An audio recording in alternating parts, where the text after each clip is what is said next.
ഞങ്ങളെ അടുത്ത മകലമായി ശ്രദ്ധിക്കുന്ന എല്ലാ പ്രിയപ്പെട്ടവർക്കും വേഗം വരുന്ന യേശുക്രിസ്തുവിന്റെ നാമത്തിലുള്ള സ്നേഹവന്ദനത്തെ അറിയിക്കുന്നു. ഈ വൈകിയ സമയവും നിങ്ങളുടെ കാതുകളിൽ സന്ദേശവുമായി എത്തുവാനും ഇത് കേൾക്കുവാനൊക്കെ സർവശക്തനായ ദൈവത്തിന്റെ സ്നേഹം നിങ്ങളുടെ മേൽ വളർന്നത് കൊണ്ട് മാത്രമാണ് ഇവിടെ വരുവാൻ കാരണമാക്കിയിരിക്കുന്നത്. എല്ലാവരും സുവിശേഷം അറിയുന്നവരാണ് ഞങ്ങളെ ശ്രദ്ധിക്കുന്ന എല്ലാവരും. ഈ സുവിശേഷം പ്രത്യേകമായി ആരോടും പറഞ്ഞു തരേണ്ടതല്ലെങ്കിലും പിന്നെയും നിങ്ങൾ ഈ സന്ദേശങ്ങൾ കേൾക്കുവാൻ കാരണമാക്കിയിരിക്കുന്നത് യേശുക്രിസ്തു നിങ്ങളെ സ്നേഹിക്കുന്നത് കൊണ്ടും നിങ്ങൾക്ക് തന്നിരിക്കുന്ന ആത്മാവിന്റെ വില മുഴുവൻ ലോകത്തേക്കാൾ ആയിരിക്കുന്നത് കൊണ്ട് മാത്രമാണ് പിന്നെയും ദൈവികമായ വചനം നിങ്ങളെ ഓർമ്മപ്പെടുത്തുവാൻ കാരണമാക്കിയിരിക്കുന്നത്. പലരും പറയാറുണ്ട്, ഇതേതെങ്കിലും ഹോളുകൾ വാടകയ്ക്കെടുത്തുകൊണ്ട് വിളിച്ചു പറഞ്ഞാൽ പോരെ, അല്ലെങ്കിൽ നിങ്ങളെ ചർച്ചിനകത്ത് പ്രസംഗിച്ചാൽ പോരെ, എന്തിനാണ് വഴികളിൽ നിന്ന് പ്രസംഗിക്കുന്ന ആവശ്യമുണ്ടോ എന്നൊക്കെ ചോദിക്കുന്ന ഒരുപാട് ആളുകളുണ്ട്. ചിലർ പറയാറുണ്ട്, പണം കിട്ടുന്നത് കൊണ്ടായിരിക്കാം ഇത് ഇങ്ങനെ പ്രസംഗിക്കുവാൻ കാരണമാക്കിയിരിക്കുന്നത്. മറ്റു ചിലർ പറയുന്നുണ്ട്, പണിയില്ലാത്തത് കൊണ്ടായിരിക്കും ഇങ്ങനെ വന്ന് പ്രസംഗിക്കുന്നതെന്നൊക്കെ പറയുന്ന ഒരുപാട് ആളുകൾ ഞങ്ങളുടെ ജീവിതത്തിൽ കാണുവാൻ കേൾക്കുവാൻ ഇടവന്നിട്ടുണ്ട്. പിന്നെ ഞങ്ങൾ ഒരു കാലഘട്ടത്തിൽ ഞങ്ങൾ അങ്ങനെ തന്നെയായിരുന്നു ചിന്തിച്ചിരുന്നത്. എന്നാൽ ഞങ്ങളുടെ ജീവിതത്തിൽ ഈ സന്ദേശം ഞങ്ങൾ രൂപാന്തരപ്പെടുത്തിയത് കൊണ്ടും യേശുക്രിസ്തു ഭൂമിയിലേക്ക് വന്നത് നിത്യജീവൻ നൽകുക സത്യമായ സന്ദേശം ഞങ്ങളുടെ ജീവിതത്തിലേക്ക് ഇറങ്ങി വന്നതുകൊണ്ടും മാത്രമാണ് അറിഞ്ഞ സത്യം നിങ്ങൾ അറിയണമെന്നുള്ള ദൈവത്തിന്റെ ആഗ്രഹത്തെ മുൻ നിർത്തിക്കൊണ്ട് ഇത് പറഞ്ഞു തരാൻ കാരണമാക്കിയിരിക്കുന്നത്. വിശുദ്ധ വേദപുസ്തകത്തിൽ എബ്രായർക്കെഴുതിയ ലേഖനം 9-ാം അധ്യായത്തിന്റെ 27-ാം വാക്യത്തിൽ ഒരിക്കൽ മരണവും പിന്നീട് ന്യായവിധിയും ദൈവം മനുഷ്യൻ നിയമിച്ചു വെച്ചിരിക്കുന്നെന്നുള്ള തിരുവചനമുണ്ട്. അപ്പൊ മരണം എന്നത് അവസാനമല്ല. പലരും മരണം കൊണ്ട് തീർന്നു പോയി, മരിക്കുന്നിടം വരെ എങ്ങനെ ജീവിക്കണം, അല്ലെങ്കിൽ ഒരുപാട് പ്രശ്നങ്ങൾ നേരിടുമ്പോ ആത്മഹത്യ ചെയ്ത് കഴിഞ്ഞ് രക്ഷപ്പെട്ടു എന്നൊക്കെ ചിന്തിക്കുന്ന ഒരുപാട് ആളുകളുണ്ട് നമ്മുടെ ഇടയിൽ. ഇന്ന് ഒരുപാട് ആളുകൾ ആത്മഹത്യ ചെയ്ത് രക്ഷപ്പെടുവാൻ നോക്കിയത് എങ്ങനെയാണ് ഈ ഭൂമിയിൽ നിന്നുള്ള ജീവിതത്തിൽ നിന്ന് ഓടി ഒളിക്കുക നോക്കിയ മാർഗമായിരുന്നു ഇന്ന് ആത്മഹത്യകൾ. വിശുദ്ധ വേദപുസ്തകമായി പറയുകയാണ്, ഒരിക്കൽ മരണവും പിന്നെ ന്യായവിധിയും ദൈവം മനുഷ്യൻ നിയമിച്ചു വെച്ചിരിക്കുന്നു എന്നുള്ളത്. എന്റെ പേര് അഞ്ജുകുമാർ എന്നാണ്. ഒരു ഹിന്ദു കുടുംബത്തിൽ ജനിക്കുകയും യേശുക്രിസ്തു ദൈവമല്ല എന്ന് പഠിപ്പിക്കുന്ന സംഘടനയിൽ പ്രവർത്തിക്കുകയൊക്കെ ചെയ്ത ആളായിരുന്നു. ഇതുപോലെ പരസ്യമായ ശുശ്രൂഷകൾ ആളുകൾ കേൾക്കുകയും ചെയ്യും, ഏറ്റവും അധികമായി നിന്ദിക്കുകയും കളിയാക്കി ചെയ്തിരുന്ന ഞങ്ങളുടെയൊക്കെ ജീവിതത്തിലേക്ക്, എന്റെ ജീവിതത്തിലേക്ക് രോഗം കടന്നു വരികയും കോട്ടയം മെഡിക്കൽ കോളേജ് ഹോസ്പിറ്റലിൽ പരിശോധിച്ചപ്പോൾ അത് എയ്ഡ്സ് എന്ന മാരകമായ രോഗമാണ് എന്നും ഈ രോഗത്തിൽ ലോകത്ത് വരുന്നില്ല എന്നുള്ള ഡോക്ടേഴ്സിന്റെ വാക്കുകൾ ഒരുപാട് നേർച്ചകളും വഴിപാടുകൾ ചെയ്തിട്ട് ഒന്നിനും വിടുവിക്കാൻ കഴിയാതെ വന്നപ്പോൾ ഇതുവരെയുമായി ഞാൻ ഉപദ്രവിച്ചിരുന്ന കളിയാക്കിയത് യേശുക്രിസ്തു ദൈവമാണ് എന്നുണ്ടെങ്കിൽ ഒരു പരീക്ഷണാർത്ഥം ഈ യേശുവിന്റെ അടുത്ത് വന്ന് സൗഖ്യം പ്രാപിച്ചുകൊണ്ട് മടങ്ങിപ്പോയി പിന്നെയും പഴയതുപോലെ ജീവിക്കുക എന്ന് കണ്ടു വന്ന ഒരാളായിരുന്നു. എന്നാൽ എന്റെ ജീവിതത്തിൽ 2015-ൽ 18 വർഷങ്ങൾക്ക് ശേഷം എയ്ഡ്സ് എന്ന മാരകമായ രോഗത്തെ സൗഖ്യമാക്കി യേശുക്രിസ്തുവിനെ ഒരു രോഗസൗഖ്യദാനപരമായി യേശുക്രിസ്തു ഭൂമിയിലേക്ക് വന്നത് നിത്യജീവൻ നൽകുകയാണ് എന്നുള്ള സത്യമായ സന്ദേശമാണ് ഞാനിവിടെ നിന്ന് വിളിച്ചറിയിക്കുന്നത്. അറപ്പാനും അടിപ്പാനും കള്ളം വരുമ്പോൾ ഞാൻ വന്നിരിക്കുന്നത് സമൃദ്ധിയായ ജീവിതം നൽകണമെന്ന് യേശു പറഞ്ഞ്, എവിടെയാണ് സമൃദ്ധിയായ ജീവിതം? വിശുദ്ധ വേദപുസ്തകമായി പറയുന്നത് ദൈവത്തോടുള്ള നിത്യമായ ജീവിതവും ദൈവമില്ലാതെ നിത്യമായ രണ്ടാം മരണം നമ്മൾ കാത്തു നിൽക്കുന്നതിനാൽ ആ രണ്ടാം മരണത്തിലേക്ക് മനുഷ്യൻ പോകാതിരിക്കാൻ വേണ്ടിയാണ് ഈ സന്ദേശങ്ങൾ കേൾക്കുവാൻ കാരണമാക്കിയിരിക്കുന്നത്. ഇപ്പൊ പാപത്തിലായിരിക്കുന്ന മനുഷ്യൻ പാപത്തിൽ നിന്ന് മോചനം പ്രാപിക്കുവാൻ യേശുവിലേക്ക് മടങ്ങി വരണം. യേശുക്രിസ്തു പറഞ്ഞത് നിത്യജീവൻ നൽകുവാനാണ് സത്യമായ സന്ദേശം ഓർമ്മപ്പെടുത്തുമ്പോൾ ഏറ്റവും അധികമായി മനുഷ്യൻ പാവത്തിലാണ് രസിക്കുന്നത്, മദ്യത്തിനും മയക്കുമരുന്നിനും രസിച്ചുകൊണ്ട് ഈ ഭൂമി ജീവിക്കുമ്പോൾ എന്നെ കേൾക്കുന്ന പ്രിയപ്പെട്ടവരെ, അതിൽ നിന്നുള്ള ഒരു മോചനം പ്രാപിക്കണമെന്നുണ്ടെങ്കിൽ യേശുവിലേക്ക് നാം മടങ്ങി വരണം.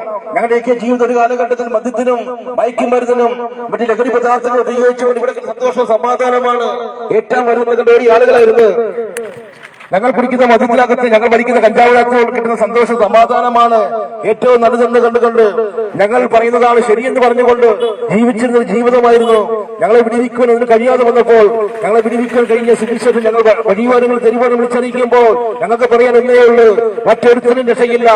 രക്ഷിക്കപ്പെടുവാൻ ആകാശത്തിന്റെ കീഴിൽ മനുഷ്യരുടെ ഇടയിൽ നൽകപ്പെട്ട ഒരേ ഒരു നാമമേ ഉള്ളൂ, അത് ഞങ്ങളുടെ കർത്താവായ യേശുക്രിസ്തുവിന്റെ നാമമാണ്. ഈ നാമത്തിന് മുന്നിൽ എല്ലാ മുഴങ്ങാലും മടങ്ങും, എല്ലാ നാമം പാടും, യേശു മാത്രം കർത്താവെന്ന്. അപ്പൊ നിത്യമായ ജീവനിലേക്ക് കടന്നു പോകണമെന്നുണ്ടെങ്കിൽ പാപത്തിന് മോചനം പ്രാപിക്കണം. മനുഷ്യൻ പാപിയാണ് എന്നുള്ളത് എല്ലാ മനുഷ്യനും അറിയാം. എല്ലാ മതങ്ങളും പഠിപ്പിക്കുന്നത് മനുഷ്യൻ പാപിയാണ് എന്നുള്ളത്. ഇന്ന് പാപത്തിന് പരിഹാരം കാണുവാൻ വേണ്ടി ഏറ്റവും അധികമായി പണം മുടക്കുന്ന ഒരു ജീവിത സാഹചര്യത്തിൽ കടന്നുപോയിക്കൊണ്ടിരിക്കുന്നത്. പാവപ്പെട്ട കുഞ്ഞുങ്ങൾക്ക് പുസ്തകം വാങ്ങി കൊടുക്കുന്നു, അനാഥാലയങ്ങളിൽ ആഹാരം കൊടുക്കുന്നു, ആശുപത്രിയിൽ ആഹാരം കൊടുക്കുന്നു.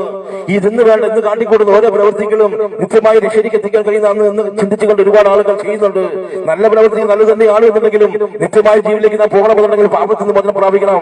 പാപമോചനം പ്രാപിക്കണം എന്നുണ്ടെങ്കിൽ രക്തശുദ്ധീകരണമാണ് നമുക്ക് ആവശ്യമുള്ളത്. രക്തശുദ്ധീകരിക്കപ്പെടണമെന്നുണ്ടെങ്കിൽ ഏതെങ്കിലും ആശുപത്രിയിലോ ഏതെങ്കിലും ലാബിലോ പോയി നമ്മുടെ രക്തം പരിശോധിച്ചു കഴിഞ്ഞ് വേറെ രക്തം കയറ്റി കഴിഞ്ഞാൽ പിന്നെയും പാപത്തിന്റെ രക്തമാണ് നമ്മുടെ മേൽ ഓടുന്നത്. എന്നാൽ പാപമില്ലാത്തവരായ യേശുക്രിസ്തുവിന്റെ രക്തം സകല പാപമൊക്കെ നമ്മെ ശുദ്ധീകരിക്കുന്ന പുണ്യ രക്തമായിരിക്കുന്നതിനാൽ ആ രക്തത്തിൽ പങ്കാളിത്തം വഹിക്കാത്ത ഒരു മനുഷ്യന് പാപത്തെ മാറ്റുവാൻ കഴിയുന്നതല്ല എന്നുള്ള സത്യസുവിശേഷമാണ് ഈ വൈദ്യസഭയിൽ നിങ്ങളെ കാതുകളിൽ മുഴുങ്ങിക്കേട്ടുകൊണ്ടിരിക്കുന്നത്. അപ്പൊ നാം പോലും അറിയാതെ പാപത്തിലേക്ക് പോകുവാൻ കാരണം ആദ്യ മനുഷ്യനായ ആദാം മനസ്സിലേക്ക് ഒരു കാണിച്ച ദൈവത്വമാണ് പാപവും മരണവും ഭൂമിയിൽ വരുവാൻ കാരണമായത്. മനുഷ്യനെ വീണ്ടെടുക്കുക ദൈവം കൽപ്പനകളും പ്രമാണങ്ങളും യാഗങ്ങളും നൽകിയെങ്കിലും മനുഷ്യൻ പിന്നെ ദൈവത്തിൽ നിന്ന് മറഞ്ഞിരിക്കുവാനിടവന്ന് അത് ഏതനിൽ ദൈവമായിട്ട് ബന്ധം വിച്ഛേദിച്ചപ്പോൾ മനുഷ്യൻ ദൈവത്തിൽ നിന്ന് മറഞ്ഞിരിക്കുന്നതായി നമുക്ക് കാണുവാൻ കഴിയുന്നുണ്ട്. ഇന്ന് മനുഷ്യൻ ദൈവികമായ വചനത്തിൽ നിന്ന് മറഞ്ഞിരിക്കുകയാണ്. ആർക്കും ഈ വചനത്തിലേക്ക് വരുവാനോ ഇത് കേൾക്കുവാനോ ഇത് അംഗീകരിക്കുവാനോ സമയം കാണുവാനോ അതിനുള്ള ഒരുങ്ങുന്നില്ല. ഇതാ ഈ സന്ദേശം ജീവന്റെ പേരിൽ കാണുന്ന സന്ദേശമാണ്. ഞാൻ വാതിൽക്കൽ നിന്നുകൊണ്ട് ആരെങ്കിലും എന്റെ ശബ്ദം കേട്ട് വാതിൽ തുറന്നാൽ ഞാൻ അവരുടെ കൂടെ അവൻ എന്നോട് കൂടെ അത്താഴം കഴിക്കുമെന്ന് പറഞ്ഞ ജീവന്റെ സന്ദേശമാണ് നിങ്ങൾ കേൾക്കുന്ന സന്ദേശം. അതുകൊണ്ട് ഈ സന്ദേശം ഏറ്റെടുത്തുകൊണ്ട് ഭാവിയായി മനുഷ്യനാണ് തോന്നുകയാണെന്നുണ്ടെങ്കിൽ നിങ്ങളുടെ പാപത്തെ കഴിച്ചുമപ്പാണെങ്കിലും അതിന് ഹിമം പോലെ പഠിപ്പിക്കുന്ന ഒരു നല്ല കർത്താവുണ്ട്. നമുക്കായി സൗജന്യമായ രക്ഷയാണ്. 2000 വർഷങ്ങൾക്ക് മുമ്പേ എന്റെ ഈ ശാപത്തെ പാപത്തെ മരണത്തെ വഹിച്ചുകൊണ്ട് കാൽവരി കൃഷിയാഗമാകുകയും കല്ലറ വിഭജിച്ചുകൊണ്ട് 3 നാൾ പുറത്തു വന്ന് ഞാൻ വീണ്ടും മടങ്ങി വരും പറഞ്ഞു പോയിരിക്കുന്ന യേശുക്രിസ്തുവിന്റെ വരവടുത്തിരിക്കുന്ന ഈ ആസന്ന വേളയിൽ എല്ലാവരും സുവിശേഷം അറിയണമെന്നുള്ള ദൈവത്തിന്റെ കൽപ്പനയാണ്. സുവിശേഷം അറിയിക്കണമെന്നുള്ള നിർബന്ധമാണ് ഈ സന്ദേശം നിങ്ങൾ സമയം കേൾക്കുവാൻ കാരണമാക്കിയിരിക്കുന്നത്. വിശുദ്ധ വേദത്തിൽ ചോദിക്കുന്ന ചോദ്യമുണ്ട്, മനുഷ്യ സകല ലോകവും നേടിയാലും നിന്റെ ആത്മാവ് നരകത്തിലാകുമെന്നുണ്ടെങ്കിൽ എന്താണ് പ്രയോജനമെന്ന്. ഈ ഭൂമി നാം ആയിരിക്കുമ്പോൾ ഇന്നൊരു കുഴപ്പവുമില്ല. പണമുണ്ട്, പ്രശസ്തിയുണ്ട്, നമ്മളായിരിക്കുന്ന ചുറ്റുപാടൊക്കെ നല്ലതാണ്, ഒന്നിനും ഭയപ്പെടേണ്ട എന്നൊക്കെ ചിന്തിക്കുന്ന ജീവിക്കുന്ന ഒരുപാട് ആളുകളുണ്ട്. ചോദിക്കാൻ ഇതെല്ലാം നേടുമ്പോൾ ആത്മാവ് നിത്യമായ നരകത്തിലാ ചെന്നെത്തുക എന്നുണ്ടെങ്കിൽ എന്താണ് പ്രയോജനമെന്ന്. 100,000 കോടികൾ ആസ്തിയുള്ളവനും ഒന്നുമില്ലാത്തവനെല്ലാം മണ്ണോട് ചേർന്ന് പോകുമ്പോൾ നാം തിരിച്ചറിയണം ഈ ആത്മാവിന് എവിടെയാ വസിക്കുക എന്നുള്ളത്. ഒരിക്കൽ യേശുവിനെ പറഞ്ഞു, എന്നിൽ വിശ്വസിക്കുന്നവൻ മരിച്ചാലും ജീവിക്കുമെന്നുള്ളത്. അതെ, മരണത്തിനപ്പുറമായ ഒരു ജീവനിലേക്കാണ് ഞങ്ങൾ നിങ്ങളെ ഹാർദമായി സ്വാഗതം ചെയ്യുന്നത്. മരണത്തിനപ്പുറമായ ജീവനിലേക്കാണ് നിങ്ങളെ ഞങ്ങൾ ഹാർദമായി സ്വാഗതം ചെയ്യുന്നത്. ആയതിന് മടങ്ങി വരും കിട്ടുന്ന സമയം നാം വൃതമാക്കി കളയരുത്. ഈ കിട്ടുന്ന സമയം നാം നഷ്ടപ്പെടുത്തി കളയരുത്. മനുഷ്യന്റെ ഈ ആയുസ് പുല്ല് പോലെ വാടിപ്പോകുന്ന ഈ ആയുസ് ഏത് നിമിഷവും വാടിപ്പോകാൻ സമയമായിരിക്കുന്നു. എന്നാൽ ഈ വാടിപ്പോകാത്ത ജീവന്റെ കിരീടമായി വെച്ചിരിക്കുന്ന ഒരു നിത്യമായ ഒരു ജീവിതമുണ്ട്. ആ കിരീടം പ്രാപിക്കണമെന്നുണ്ടെങ്കിൽ യേശുവിലേക്ക് നാം മടങ്ങി വരണം. യേശു ക്രിസ്തുവിൽ വീണ്ടും ജനനം പ്രാപിച്ച് അവന്റെ വചനമനുസരിച്ച് ജീവിക്കുന്ന അല്ലെങ്കിൽ ജീവിച്ച് മരിക്കുന്ന ഒരു വ്യക്തിയുടെ പേരായിരിക്കും നിത്യമായ ജീവന്റെ പുസ്തകത്തിൽ കാണുകയുള്ളൂ. നമുക്കായി സൗജന്യമായ ഒരു രക്ഷയുണ്ട്. യോഹന്നാന്റെ സുവിശേഷം 3-ാം വാക്യത്തിൽ തന്റെ ഏകജാതനായ പുത്രനിൽ വിശ്വസിക്കുന്ന ഏവനും നശിച്ചു പോകാതെ നിത്യജീവ പ്രാപിക്കേണ്ടതിന് അവനെ നൽകുന്നതക്കവണ്ണം ദൈവം ലോകത്തെ സ്നേഹിച്ചു. നീ ആരും ആയിക്കോട്ടെ, ഏത് മതത്തിലുള്ള ആളും ആയിക്കോട്ടെ, ഏത് ജാതിയുള്ള ആളും ആയിക്കോട്ടെ, നിന്റെ കളർ ഏതും ആയിക്കോട്ടെ, നിന്നെ വിടിവിക്കാൻ കഴിയുന്ന ഒരേ ഒരു മാർഗമാണ് ഞങ്ങൾ വിളിച്ചറിയിക്കുന്ന യേശു ക്രിസ്തുവിന്റെ നാമം. ആ നാമത്തിന്റെ മുന്നിൽ എല്ലാ മുഴങ്കാലും മടങ്ങും, എല്ലാ നാമം പാടും യേശു മാത്രം കർത്താവെന്ന്.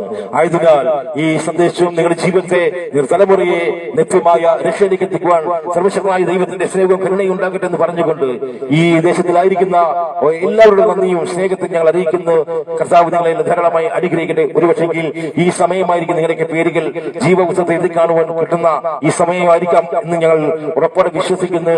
ആ ചിന്തയിലും ആ വിശ്വാസത്തിലുമാണ് ഈ തിരുവചനമായി ഇവിടെ വരുവാൻ കാരണമാക്കിയിരിക്കുന്നത്. ഒരു പക്ഷേ നിങ്ങൾ ഇത് തള്ളിക്കളയുന്ന വ്യക്തികളായിരിക്കാം. അങ്ങനെ ആളുവെന്നുണ്ടെങ്കിൽ വിശുദ്ധ വേദപുസ്തകമായി പറയുന്നു, കുരിശിന്റെ വചനം നശിച്ചു പോകുന്ന പോഷകവും വിശ്വത്തിൽ നമുക്ക് ദൈവശക്തിയുമാകുന്നു എന്നുള്ളത്. ഇപ്പോഴാണ് സുപ്രസാദ കാലം, ഇപ്പോഴാണ് രക്ഷാദിവസം.